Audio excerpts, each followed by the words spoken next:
live action One Piece, series yang berhasil mengadaptasi anime manganya.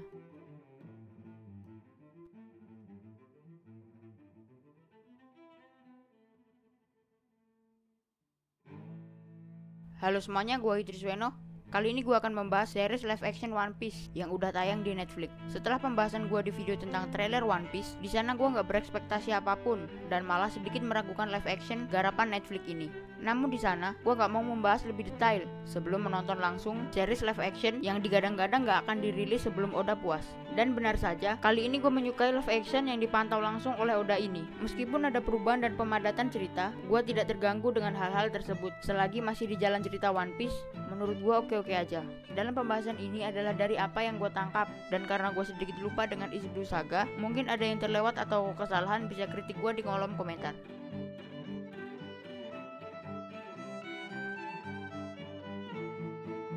Gue lebih menyukai dub aslinya, yaitu Inggris, daripada dub Jepang, karena menurut gue nggak cocok aja dengan telinga gue, dan ke karakter wujud live actionnya, saya cerita, kerasa aneh aja gitu kalau dub Jepang, meskipun dub Jepangnya dari original anime. Di versi live action, kita diperlihatkan alasan Luffy berada di dalam gentong, yang diambil kerucu Alvida, yang ternyata kapal Luffy bocor, sehingga tenggelam. Sedangkan di versi anime, karena menyelamatkan diri dari pusaran laut. Jika di anime, kita diperlihatkan konflik di setiap pulau, lalu selesai dan ke pulau lainnya ada masalah baru. Di versi live actionnya, kita diberikan plot utama dari East Blue Saga, yaitu memperebutkan map Grand Line. Permasalahan ini udah ditis dari Cell Town, yang justru mempertemukan Luffy, Nami, dan Zoro di kota tersebut. Yang di versi animenya seharusnya Luffy hanya bertemu Zoro dan merekrutnya di pulau tersebut. Dalam arc tersebut, kita diberikan alasan kenapa Zoro ditangkap Morgan, yang ternyata Zoro melawan Helmeppo karena menginjak-injak makanan si bocah perempuan yang memberikan makanan kepada Zoro sehingga bermasalah dengan Merit. Di versi anime, seharusnya si bocah perempuan itu memberikan makanannya ketika Zoro ditangkap,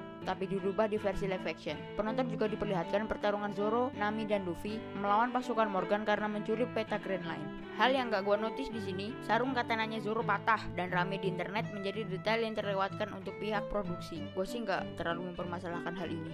Dari pulau tersebut, Luffy, Nami, dan Zoro sudah satu kapal. Lalu dalam perjalanan, mereka diserang bajak laut bagi The Clown yang ingin memperebutkan peta tersebut.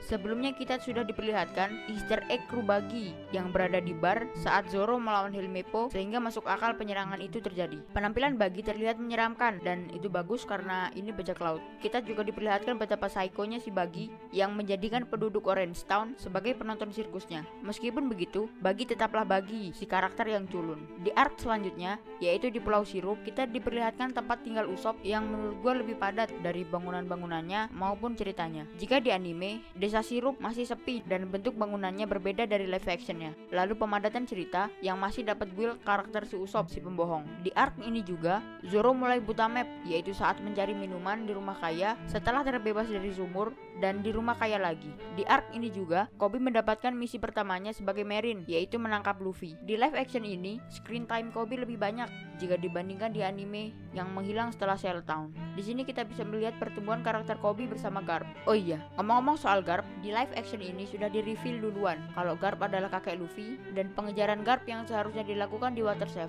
justru diubah setelah Syrup Village berakhir. Di arc ini juga, Garp melakukan lemparan yang dilakukan di Water 7 dan Luffy tiba-tiba punya gear 3 yang bahkan dia nggak tahu. Menurut gua Luffy yang tiba-tiba ini nggak terlalu bagus. Mungkin bisa menggunakan hal yang lainnya seperti teknik pedang Zoro. Masih di plot utama, Buggy di sini bertemu dengan Arlong karena merusak Orange Town, salah satu wilayah kekuasaan Arlong. Dari pertemuan tersebut, Arlong mengetahui Luffy memiliki map Grand Line sehingga mulai pengejarannya menargetkan Luffy. Beralih ke arc barat, di sini banyak perubahan cerita, seperti Don Krieg tidak merusuh di Barati, yang justru diganti dengan Arlong yang mencari Luffy. Luffy di sini tidak merusak Barati, tapi justru makan nggak bayar sehingga dipekerjakan oleh Zeff. Lalu alasan Mihawk ke Barati bukan mengejar Don Krieg, tapi memburu Luffy yang diperintahkan oleh Garp. Gue sedikit lupa apakah di arc Barati ini udah mulai dikenalkan dengan Shichibukai, tapi seingat gue Shichibukai mulai diperkenalkan di arc Alabasta. Karakter Gin di sini hanya sekedar lewat jadi karakter yang kelaparan lalu nggak tahu kemana.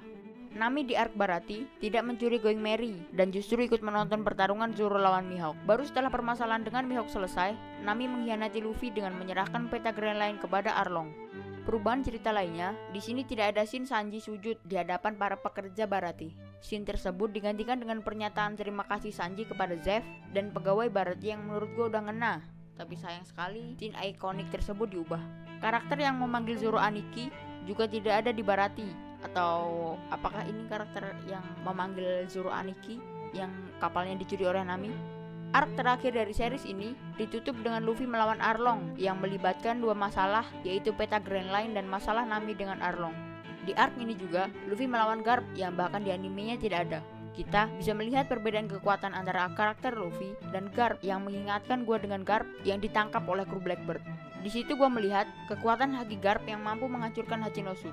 Series ini diakhiri dengan seremoni impian kru Straw Hat yang ikonik banget. Seingat gua, scene ini dilakukan setelah Lockdown dan sebelum Straw Hat naik ke Grand Line.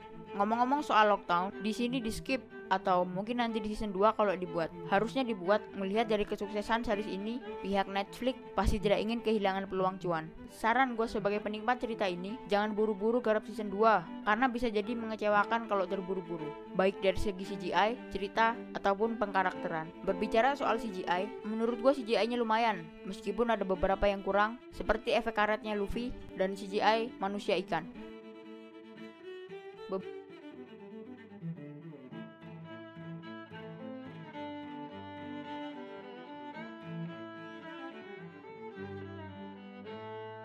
Beberapa detail yang gue tangkap masih digunakan dari versi animenya adalah Luffy yang selalu salah menyebut nama.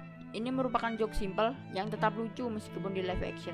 Jokes-jokes verbal menurut gue cocok dengan live action ini. Di cerita ini juga terdapat karakter yang tidak ada, yaitu Django dan Hachi. Padahal kedua karakter tersebut penting dalam cerita selanjutnya. Lalu detail tambahan yang tidak ada di animenya adalah krokodil yang dulunya wanita. Teori yang beredar di kalangan fans, apakah akhirnya terwujud atau itu karakter lain? Kita tunggu konfirmasi dari Oda selanjutnya. Detail lainnya yang terungkap adalah Zoro sebagai wakil kapten. Meskipun di animenya tidak pernah ada klaim tersebut, tapi di live action akhirnya diungkap. Perdebatan fans Sanji versus Zoro tentang siapa yang wakil kapten, apakah akan berakhir?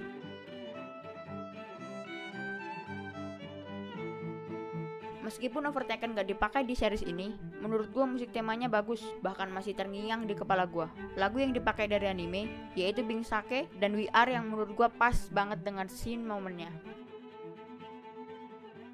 Kesimpulan dari pembahasan ini, series live action One Piece berhasil dan menurut gue salah satu live action yang bagus. Untuk kedepannya, semoga pihak produksi tidak buru-buru karena saga berikutnya mungkin mengadaptasi Alabasta yang di sana Chopper sudah bergabung. Akan seperti apa wujud Chopper seharusnya mempengaruhi CGI. Oke, mungkin itu aja pembahasan series live action One Piece. Sampai jumpa di video lainnya.